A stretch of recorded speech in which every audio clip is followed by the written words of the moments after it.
Jaya Radha Madhava Kunja Bihari.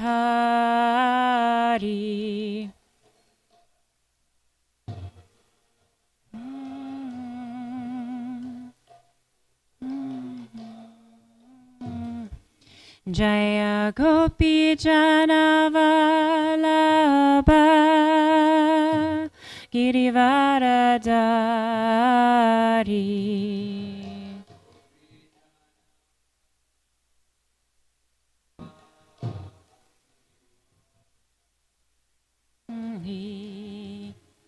Yashoda Nandana Brajajana Ranjana.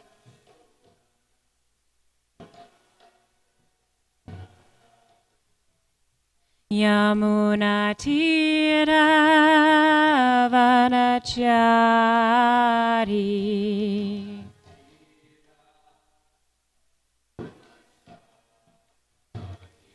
Jaya Radha Madhava Kunja Bihari.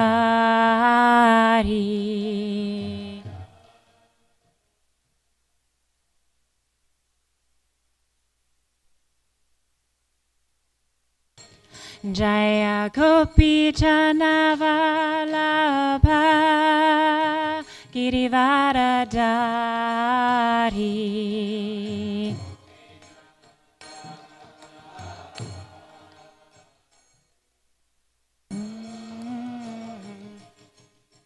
Yashoda Nandana Brajajana Ranjana.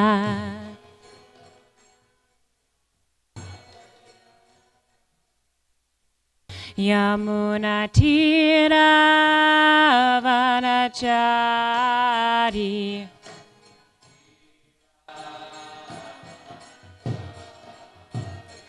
Hare Krishna, Hare Krishna, Krishna Krishna, Hare Hare, Hare Rama, Hare Rama, Rama Rama, Hare Hare.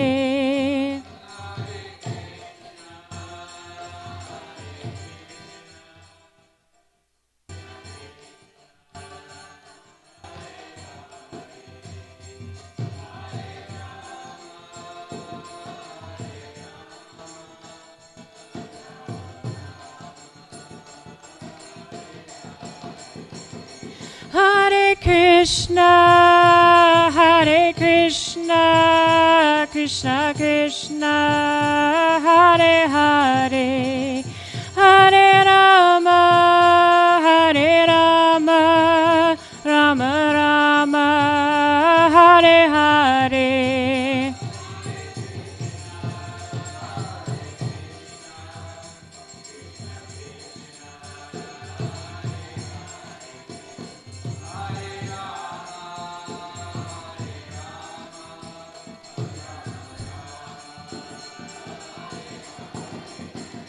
Jaya Radha Kala Chanji Radha Kala Chanji Radhe.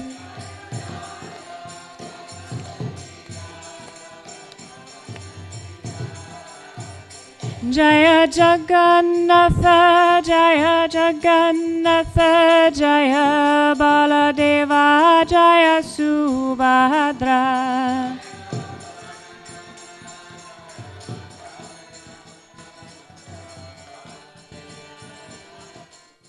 Jaya Jaya Prabhupada, Prabhupada, Prabhupada, Jaya Jaya Prabhupada.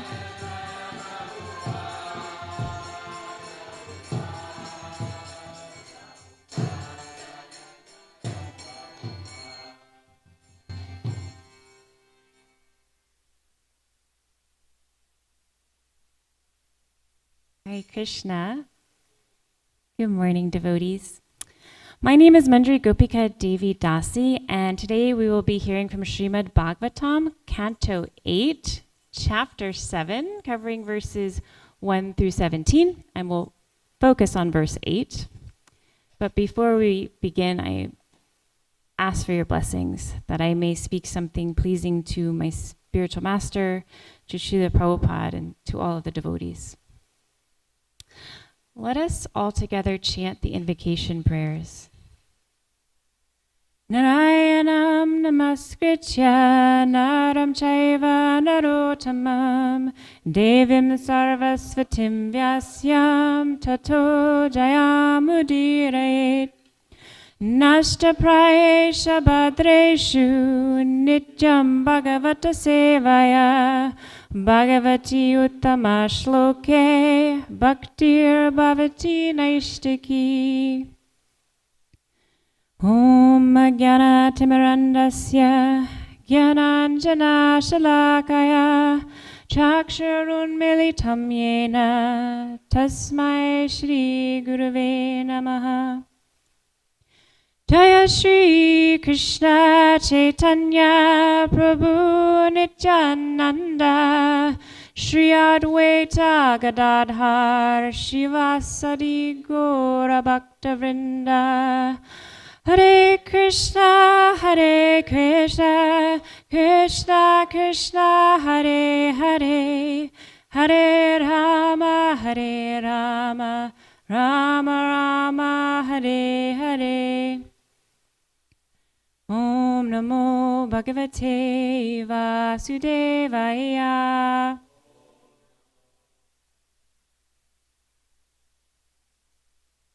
Om Namo Bhagavate Vasudevaya.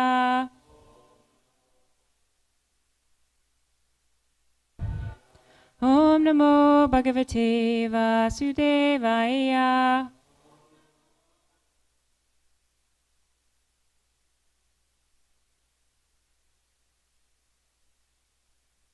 All right.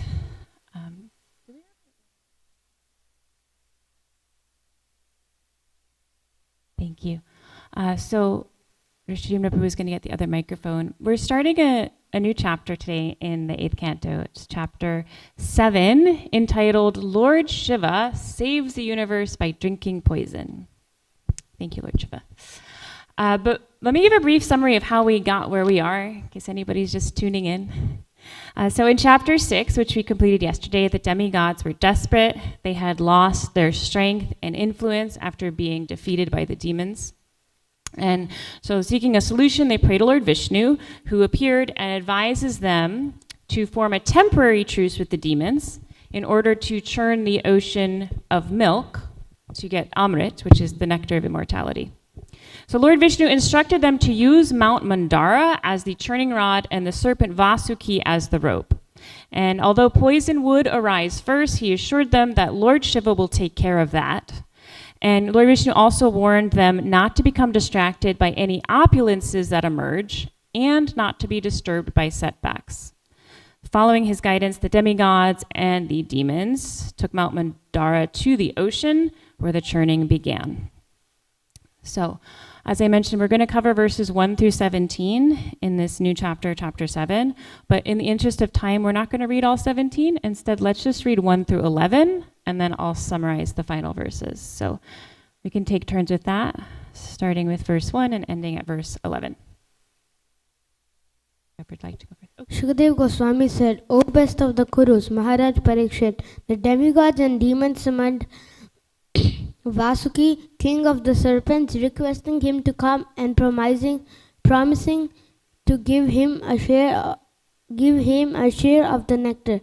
They coiled Vasuki around Mandara mountain as a churning rope, and with great pleasure they endeavored to produce nectar by churning the ocean of milk.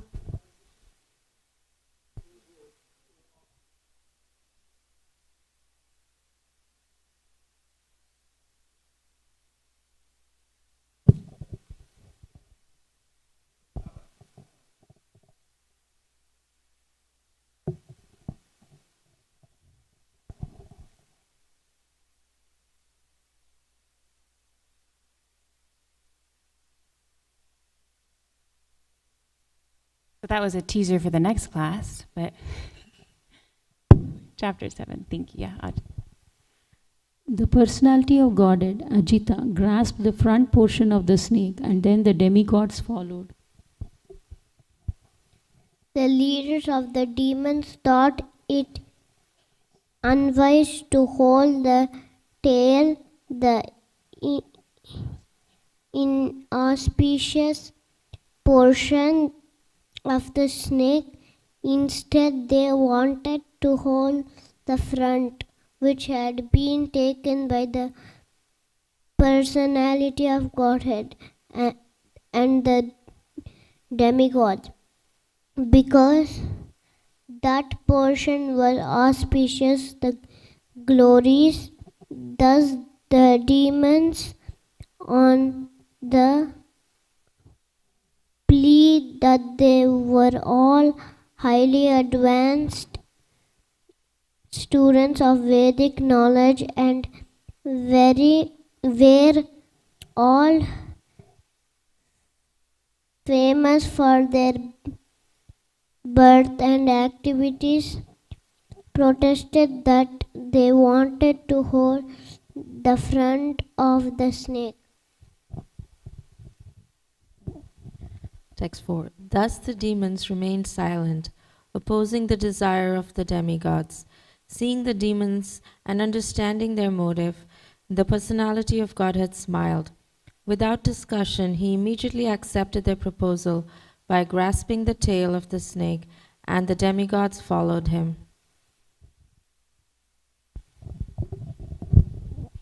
After thus adjusting how the snake was to be held, the sons of Kashyapa, both demigods and demons, began their activities, desiring to get nectar by churning the ocean of milk.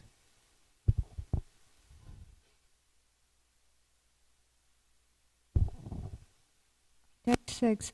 O son of Pandu dynasty, when Mandara mountain was thus being used as a churning rod in the ocean of milk, it had no support, and therefore, although held by the strong hands of the demigods and demons, it sank into the water.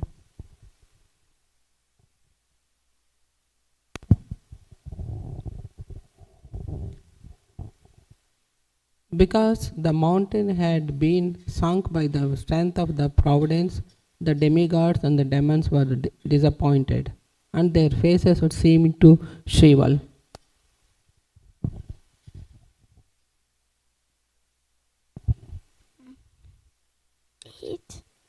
Seeing the situation that had been created by the will of the Supreme, the ultimately powerful Lord, whose determination is infallible, took the wonderful shape of a tortoise, entered the water, and lifted the great Mandara mountain. Text 9. When the demigods and demons saw that Mandara mountain had been lifted, they were enlivened and encouraged to begin churning again. The mountain rested on the back of the great tortoise, which extended for 800,000 miles like a large island.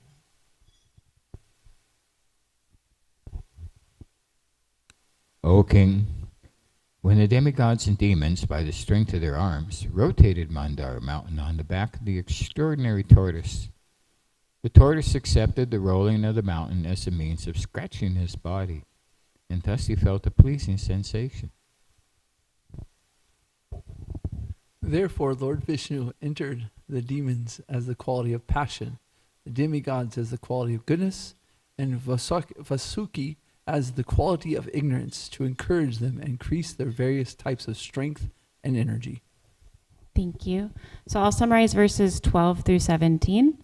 As the churning continued, Lord Vishnu appeared with thousands of arms at the summit of Mandara mountain, and then he picks up Mandara mountain with one hand. And the demigods, led by Brahma and Shiva, shower flowers and they offer prayers. Then both the demigods and the demons churned with great force, disturbing all the aquatic creatures in the ocean. But Vasuki's fiery breath began to scorch the demons and darken the demigods' faces. To relieve them, the Lord sent cooling rain and breezes. But still no nectar came. So the Lord personally began churning the ocean. Taking hold of Vasuki himself, he churned with powerful arms, radiating beauty, strength, and divine grace. Let us go to text 8, which is our focus verse for today.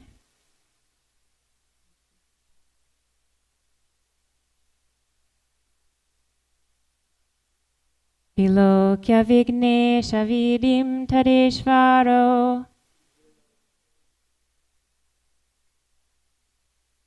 Duranta Viravitabi Sandhi Duranta Viravitatabi Sandhi Kritva Vapuka Chapamadbhuta Mahat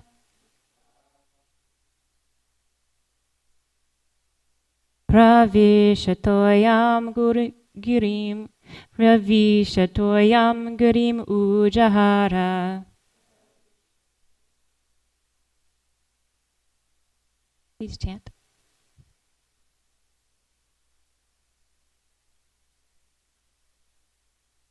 Viloka Vignesha Vidim Tadeshvaro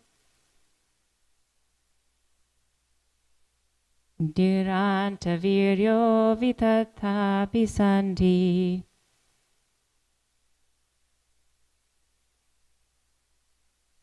Kridvava Puka Chapamadbhuta Mahat Pravishatoyam Garimujahara.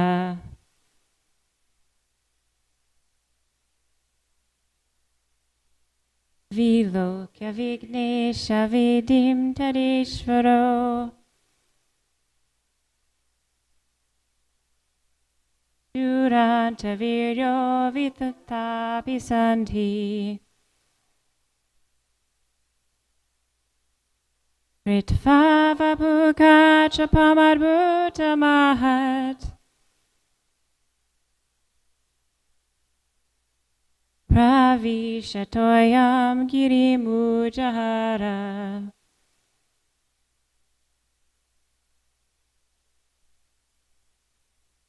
Viloka Vignesha Vidim Tadeshvaro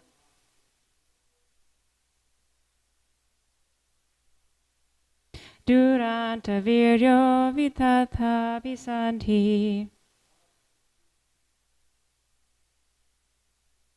Ritvava Puka Chapamadbhuta Mahat Pravishatoyam Girimujahara. Vilokya Vignesha Vidim Tadeshvaro Duranta Viryo Vitatapi Sandhi Ritvava Puka Chapamadbhuta Mahat Pravishatoyam Garimujahara. Viloka Vignesha Vidim Tadeshvaro Duranta Viryo Vitatapi Sandhi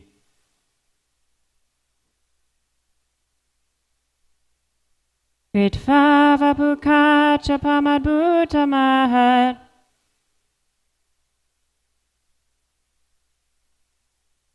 Pravishatoyam Girimujahara.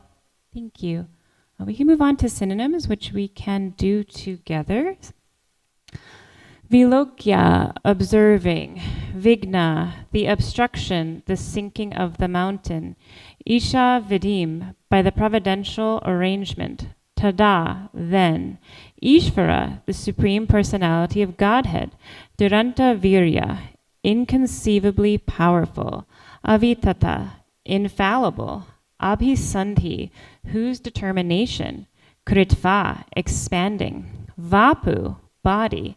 Kachapam, tortoise. Adbhutam, wonderful. Mahat, very great. Pravishya, entering. Toyam, the water. Giram, the mountain, Mandara. Ujahara, lifted. Translation and purport by His Divine Grace, A.C. Bhaktivedanta Swami Prabhupada.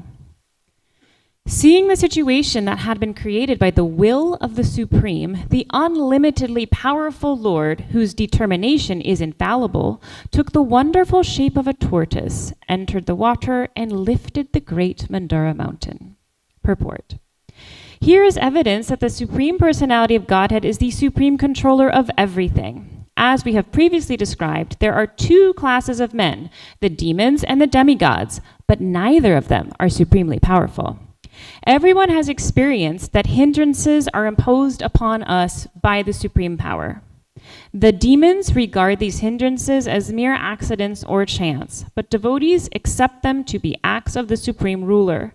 When faced with hindrances, therefore, devotees pray to the Lord. Tatenu kampam shushamikshamano bunjana evatma kritam vipakam. Devotees endure hindrances, accepting them to be caused by the Supreme Personality of Godhead and regarding them as benedictions. Demons, however, being unable to understand the Supreme Controller, regard such hindrances as accidental.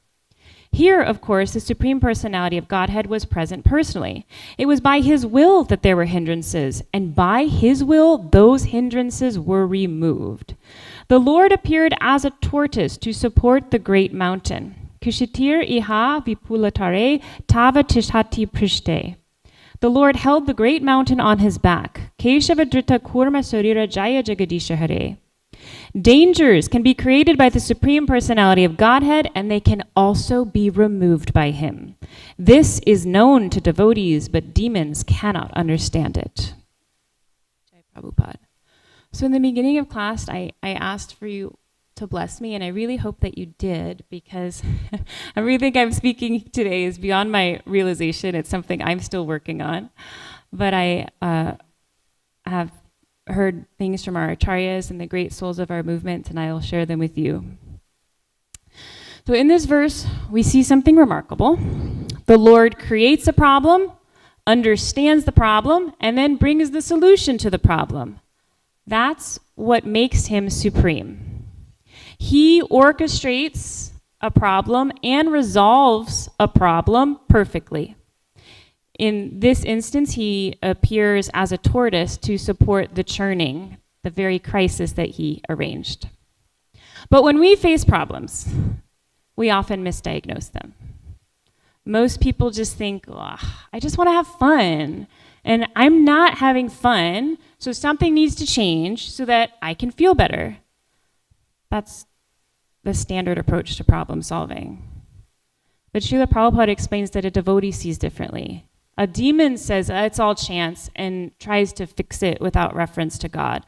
But a devotee knows not even a blade of grass moves without Krishna's sanction. So every difficulty must have meaning.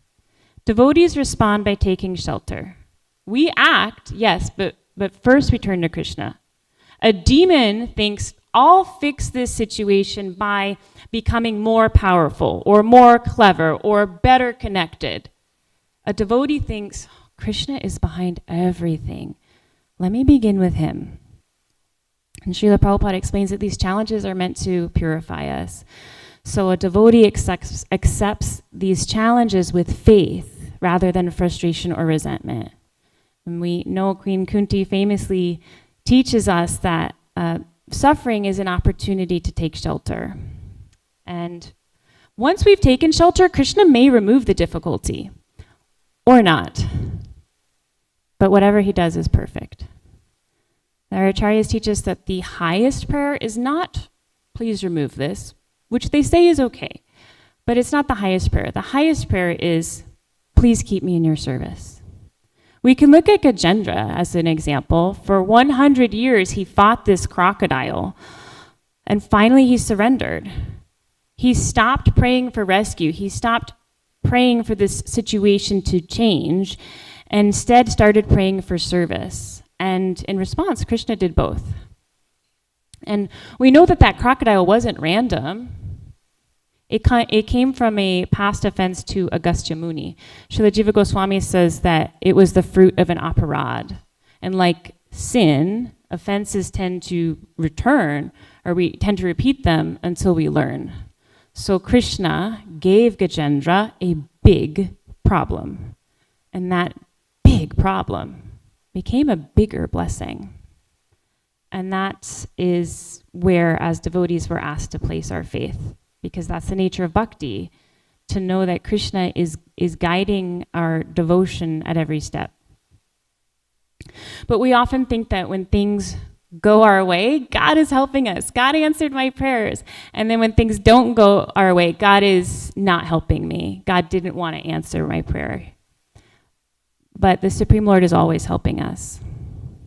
In his magazine, The Harmonist, Srila Bhaktisiddhanta Saraswati Thakur was asked the question, is everything the Supreme Lord does beneficial for us?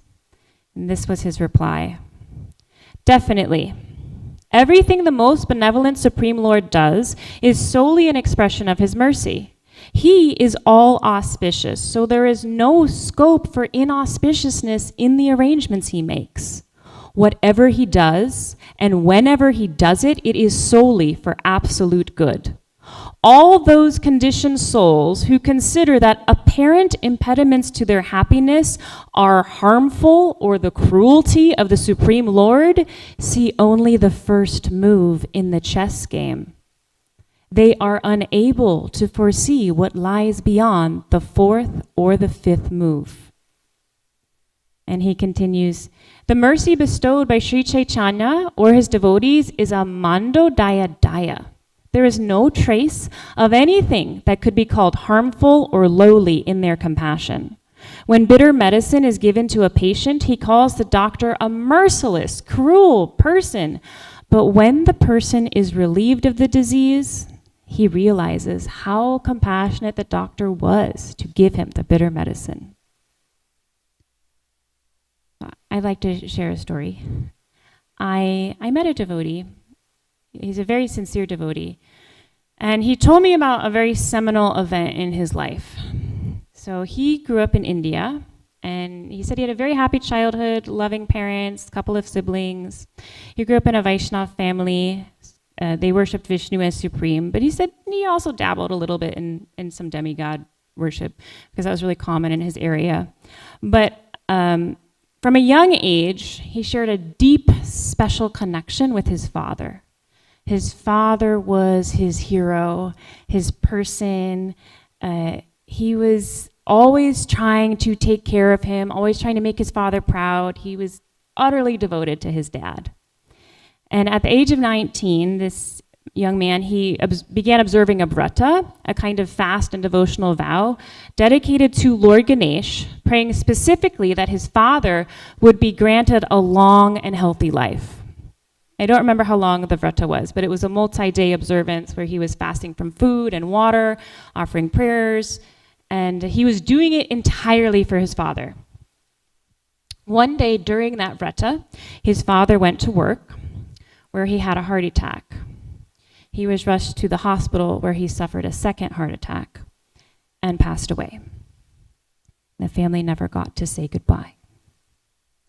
The shock of that loss was devastating to him. The person he loved most in the world, the very person he was praying for every day, had died. And he was consumed by grief. He felt betrayed. That vrata he had performing to Lord Ganesh, it seemed empty and cruel. He was in so much pain, he said he no longer saw a point in living. He wanted to die. Thankfully, his older brother convinced him not to take his life, and the older brother consulted the family priest, and the family priest advised them to read the Garuda Purana, which is a scripture that describes in detail the soul's journey after death. And in those pages, for the first time, he encountered philosophy. Until then, everything he knew of religion was ritual. But the Garuda Purana gave him a framework, an understanding of the soul, of karma, of divine justice. And he told me another thing. When he saw his father's body, something struck him. He realized the person he loved was right there, but was also gone. The animating thing that had made his father was no longer there. It was the first time that he really saw the difference between the soul and the body. A few years later, he came across Bhagavad Gita as it is. He read it cover to cover. and everything crystallized. Krishna's teachings confirmed what he had come to understand, that the soul is eternal, that we are not this body, that real shelter is not in demigods or rituals, but in Krishna alone. And from there, everything shifted. He sought out a bona fide spiritual master. He took initiation. He even spent time in the ashram. And today, he's been a member of ISKCON for almost 30 years. So how do we look at this? On the surface, what happened was heartbreaking. A devoted son separated from the person he loved most suddenly, tragically.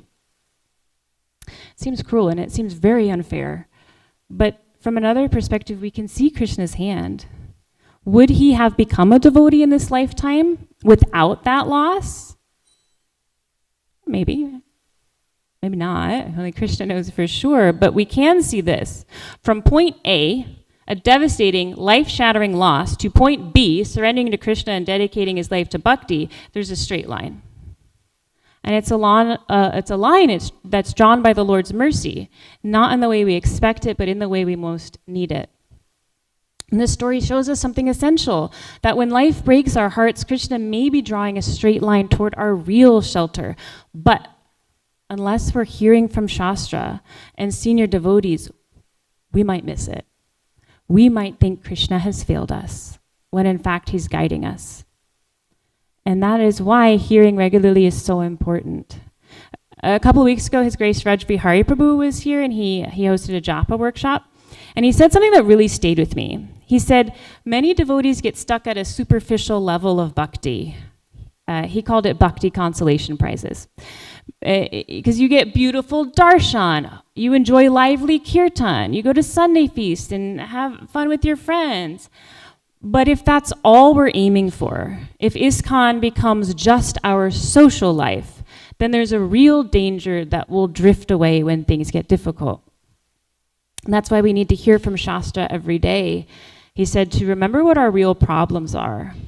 The real problems are birth, death, old age, and disease. Srila Prabhupada said that there's only one problem in the entire creation. I believe he was quoting his guru when he said this. There's only one problem in the entire creation, lack of Krishna consciousness. And there's only one solution, Krishna consciousness. Every other problem is just a reflection of our real problem, that we've forgotten our relationship with God. And also, when we read about the lives of great devotees like Prahlad Maharaj, Bhishma Dev, Gajendra, the Avanti Brahmin, the Pandavas, we start to see how Krishna works, how what looks like suffering becomes the stage for glorification. Let's look at just a few of the things the Pandavas endured. We could do a whole class on them. I wish we could. Well, someone more qualified would have to speak it, but let's just look at a few things the Pandavas endured. 13 years in exile, Draupadi's public humiliation, a brutal war that devastated both sides, the murder of their sons. Is anything more painful for a human being than the murder of their child? Even with Krishna by their side, the Pandavas suffered. And Bhishma Dev himself marvels at this in the first canto. He says, how can there be reverses in the presence of King Yudhisthira, the son of the demigod controlling religion? Bhima, the great fighter with a club, the great bowman Arjuna with his mighty weapon Gandiva, and above all, the Lord, the direct well-wisher of the Pandavas? Truly no one can know the plan of the Lord. Even though great philosophers inquire exhaustively, they are bewildered. But every difficulty of the Pandavas had a divine purpose. Draupadi's helplessness became the occasion for Krishna's personal intervention. During their forest exile, Arjuna gained divine weapons. Bhima received blessings from Hanuman. And during the battle itself, Krishna drove Arjuna's chariot. The Bhagavad Gita was spoken on their battlefield. Their suffering became the backdrop for Krishna's most intimate teachings. Krishna's promise to the Pandavas was never a pain-free life. It was spiritual protection and his eternal presence. We think happiness means comfort and ease, But Krishna sees happiness as consciousness. Sometimes he removes things to give us consciousness. In the 10th canto, he famously says, "When I especially favor someone, I gradually take away their wealth. Their family and friends reject them, and they suffer distress after distress." In that purport, Srila Prabhupada explains that such distress increases the devotee's devotion, making them fit to return home back to Godhead. So this is what His Grace Vraj Hari Prabhu warned us about in the Japa workshop. If we mistake comfort for progress and pain for punishment, we miss the deeper mercy. But through Shastra and Sadhu and Guru, we can begin to see obstacles and suffering as a doorway to Krishna. But to trust that, we need regular hearing. Without it, we misread the moves. Krishna is the supreme chess master. What looks like a loss may be setting up for a winning endgame. Just look at Srila Prabhupada. He faced so many obstacles. Years of effort in India to get only one disciple. Failed businesses, working during the day and then at night translating the Bhagavad Gita, only for one day that manuscript to be stolen. All his work gone.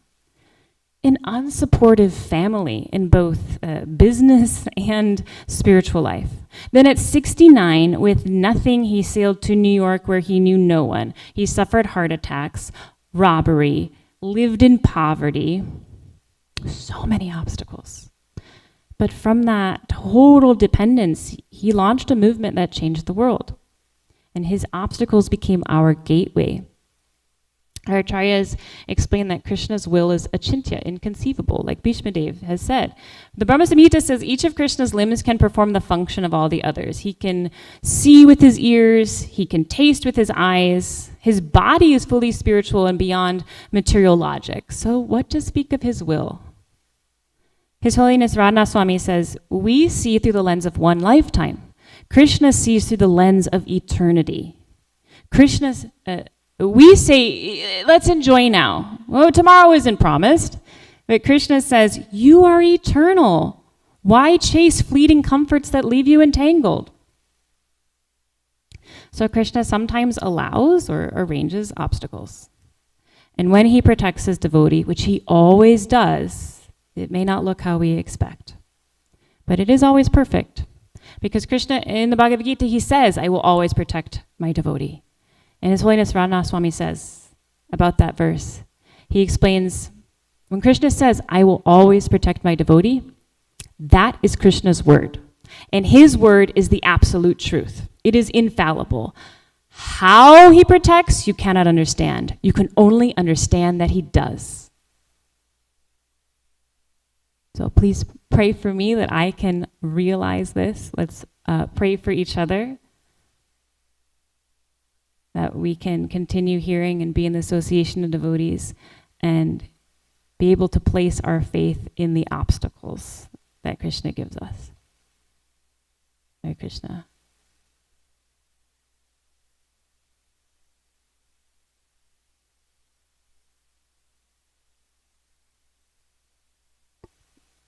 You can, share.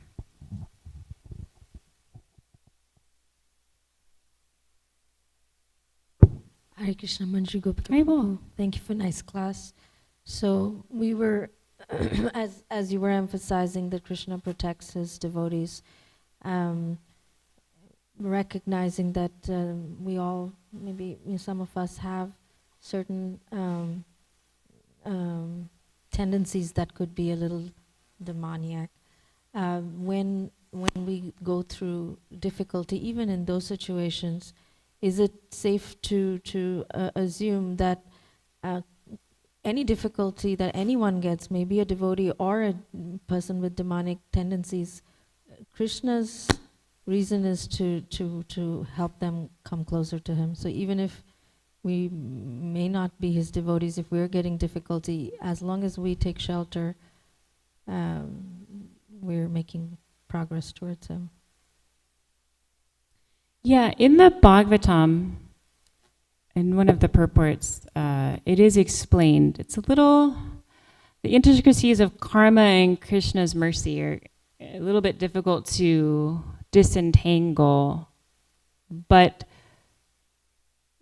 basically what I read in the Bhagavatam is that once, everything is karma, but unless you're a devotee, once you surrender to Krishna, then Krishna begins to override parts of that karma, and everything is Krishna's mercy. That's the simplest way I can understand it, because I had that question as well. So this is what the acharyas explain. Right? The whole world is governed by these material laws, modes of material nature, and intricate laws of karma that we can't really understand. But again, once a person takes shelter of Krishna, actually what starts happening to you is all Krishna's mercy, because he begins to intervene in it. Sure.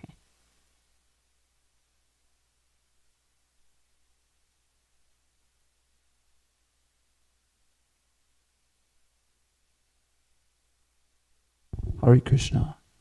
Amazing class. I so needed to hear this. Me too. I'm going to tell myself this class every day. Like when you talked about the Pandavas, I was like, man, I think my problems are tough. But if my kids both were taken away, oh my gosh, like, wow. Our mercy is the Sankirtan movement. And so when we take the difficulty as an opportunity to grow, not only get to Krishna, but this can strengthen my devotion that I can give to others. Or the exact situation can be helped by others. Oh, I went through that situation too. You know what? This is what happened to me. You know, no, me. No, but this is what happened to me. And so therefore you can help someone else.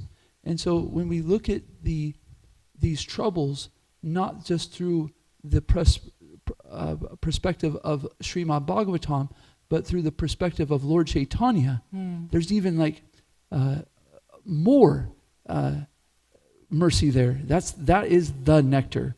So, for instance, in the situation of becoming content in our consolation prizes, when we really rack our brains to think, how can I encourage others to serve Krishna in another way? That gives us the most value. That gives us it bumps it up. So like for instance, Tulsi, when you and Jai Guranga have the Friday program, you bring us all together and really, honestly, if we were all trying to rack our brains, how can I bring people together so that we can appreciate Krishna more? How can I do that? How can I do it? Through prasadam or this or that? And a lot of the problems that devotees get would start to shrink because we're too busy thinking about how to share Krishna with others instead of our own problems. They just disappear. They're just like, or they become gold to us because I know that Krishna put this and he's given me an opportunity to expand, to grow, to gain strength, and I can give that to someone else. So that when I talk about Krishna, there's going to be a little bit more of that realization in my words. There'll be a little bit more of that purity that comes through. And so, yes, Hare Krishna, Sankirtan Ki Jai. Thank you. It's mentioned here that Ajita is the personality of Godhead. And we've also heard that Prithu Maharaj was the personality of Godhead. Rishabhadev was the personality of Godhead. So all these, how much God are all these personalities of Godhead? Are they like a certain percentage? Do they create? Do they control universes? How are they? How much personality of Godhead are they compared to the Supreme Personality of Godhead? That's a brilliant question. Gokulnand is going to answer it.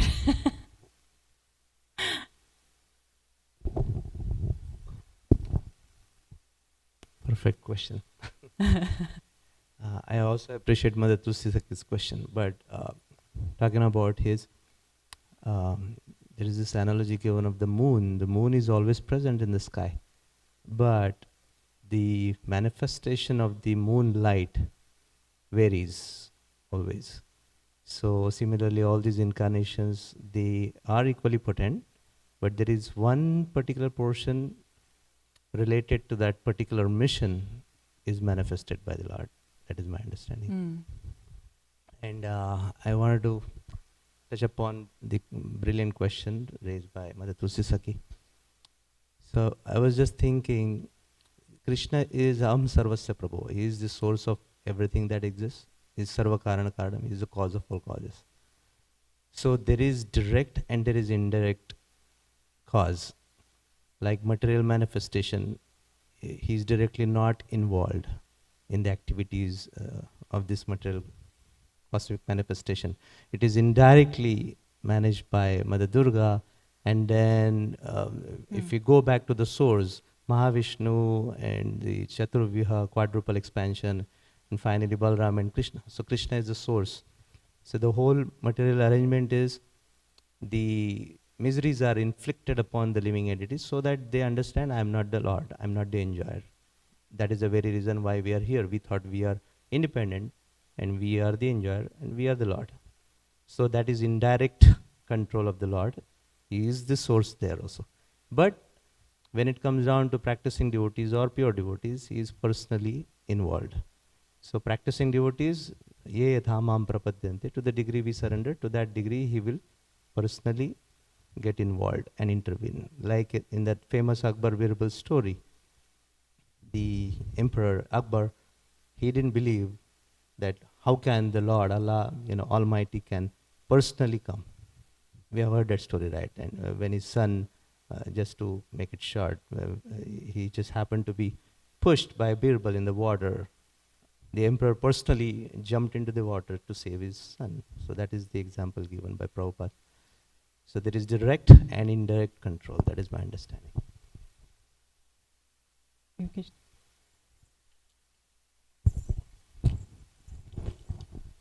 Krishna, thank you for amazing class, Mataji. I didn't even realize how time went by. I was surprised to see it was 8:17. Your class was very absorbing. I always have take-home lessons from your class. My take-home lesson from today's class was when you're telling about the introduction, when you're briefing the previous chapters, you were telling that Vishnu says to demigods like not to be distracted by the opulence or setbacks, keep your focus on the goal. I felt like that's a take-home lesson for me, like in my devotional life when I progress, I shouldn't get distracted with any opulence or setbacks Krishna puts in front of me. Actually, I have a question on behalf of Nainanvita. She wants to ask a question. Okay. So our question is, Vishnu is very powerful. Why did he send demigods to go and talk to demons to churn the ocean? He's so powerful, he could have done it himself. It's a really nice question. And I think the answer is, of course my answer is going to be too simple and someone else can elaborate. How about that? But what does Krishna prefer, Nayananvita? Does he prefer that you glorify him or you glorify his devotees? What can you say it again? Devotees. Devotees, yeah. And the name of this chapter, do you remember the name of this chapter that we just started? It's entitled, Lord Shiva Saves the Universe by Drinking Poison. Now you are correct. Krishna could definitely save the universe. He's the supreme controller. He could do anything. But who does he choose to save the universe? In this way, Lord Shiva. And who is the topmost devotee? Lord Shiva. Yeah, he's the best Vaishnava. So my understanding is that Lord Krishna loves to give us service that brings us closer to him. And he loves to hear his devotees glorified. So he engages in these leelas to do those things. And Gokulananda Prabhu is now going to elaborate on that.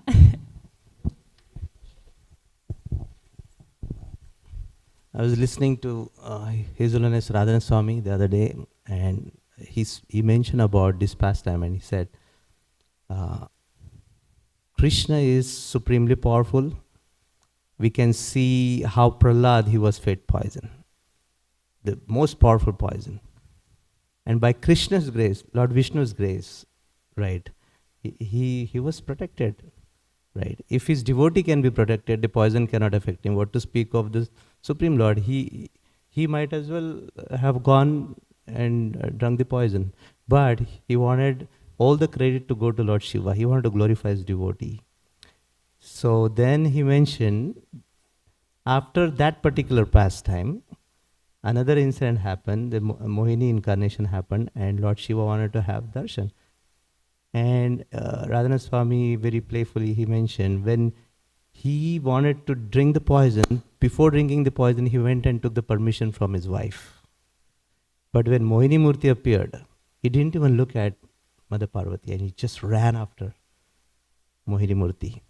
So same Lord Shiva is glorified at one place, and he is again glorified in another place. How Lord Shiva is very powerful, but then he wants to show to the whole world who is supreme. Thank you for elaborating on that. Lesson is, ask your wife permission first before drinking poison.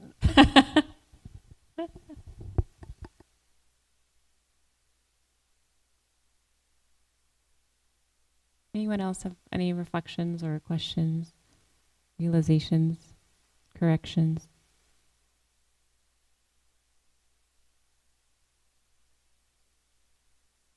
One thing is I would like to encourage everyone is this Sangha of Srimad Bhagavatam is really so sweet, and so anyone but those that are attending, you have an opportunity to stretch a little bit and get up on that Vyasa-san. And we're all here to encourage everyone and each one of us. So if there's some devotees here that are regular attending, Srimad Bhagavatam, please come up to the Vyasa-san and give class. And each person you ask that gives class, they'll tell you the realization that they get from just trying the best you can is just so amazing. And Masaji, if you would, Lolita Sundari. Arjun, Apamaya Prabhu. Yes. Yeah, the kids can even get up there. Kritika, Gokulananda, please get up and go on the Srimad, on the Vyasa-san and give Srimad Bhagavatam class. That's my encouragement. Amisha Bhagavan, Prabhu. It's so nice that we have such a close family here that we can, part of growing as a devotee is revealing your mind and confidence in your heart and confidence. So when you sit on that Vyasa-san, you really have to open up to that vulnerability. And it's so sweet when you see the devotees really reciprocate with you in appreciation that even when you make a mistake, it's not even that bad because you get help, right? And you get encouraged in the right way, And so there's no loss in sitting on a Vyasa-san and not having this or that or that. It's just like there's nothing but gain. And so, if I can just encourage each and every one of you, please. I'm scheduling again. Tulsi Saki, thank you so much for that service. Please, this is an invitation to give Srimad Bhagavatam class. I don't want to force anybody, so I'll say that and encourage you to please come say, okay, Nanda Braja, I'll do it. Yeah, thank you Please. for that. This morning we mentioned how Lokanath Goswami, who's a personal associate of Lord Chaitanya, he says that anybody who likes reading Srimad Bhagavatam is his friend. Wow. Yeah, and what I have learned in doing this service, so when Nanda Braj Prabhu asked me to do this, I think it was like almost 2 years ago, I had never done anything like this before, and I was absolutely terrified. I mean, it's never not nerve-wracking, but I mean, really, I think I felt I was going to faint, or, it's one of those things where you keep hoping, like, maybe you'll get sick and you won't have to do it. But anyway, but my realization is that it's so helpful for your sadhana because you can't give class on Srimad Bhagavatam without listening. So it forces you into this habit of listening all the time. And if you are listening, to listen more so that, when you have the service of giving class, that you have connections that can be made and to share. But also to Nananbraj Prabhu's point is, I find this so special because we get to hear from each other too, reflections and questions and realizations. And it's just very, very sweet, and it helps you just feel connected to community. And that's also an important part of your sadhana. Vishwabhira Prabhu, were you going to say something? It's okay if not. You look like you had something forming.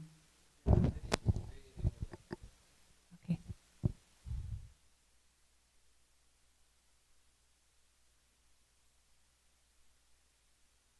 Okay. Srimad Bhagavatam ki jai.